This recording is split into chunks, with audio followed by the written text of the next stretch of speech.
ሆነም ቀረም ጊዜው ሄዶ አይቀርም።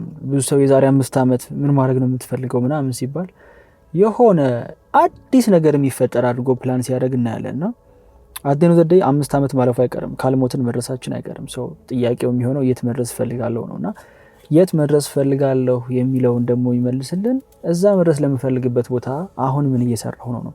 የዛሬ 5 ዓመት ሚሊዮነር ሆናለሁ ቢል አንድ ሰው በቃ ዛሬ ያስታውቃለሁ ይሄ ሰው የቁመናው ሚሊዮነር እንደሚሆን ወይም ደግሞ 1 ሚሊዮነር ሊኖረው የሚገባው አይነት ማይንድሴት አለ ወይ ይሄን ነገር ለማድረግ ለማሳካትና ዋናው at the end of the day ዛሬ ያለው ፐርሰናሊቲያችን ነውና ኤቭሪ ዴይ ራሳችንን አፕግሬድ እስካላደረግን ድረስ ጊዜው ማለፉ አይቀርም። የምንደርስበትን ቦታ ግን ፈጽመን እኛ ልናቆም አንችልምና እኔ ፐርሰናሊ በ5 ዓመት በ10 ዓመት እዚህ ቦታ ሆናለሁ ምናምን ብሎ ጎል ሴት በማድረግ የማምን ሰው አይደለሁም። ግን ኤቭሪ ዴይ አዲስ ኦፖርቹኒቲ ነው ራስን ለማስተማርና ለመቀየር።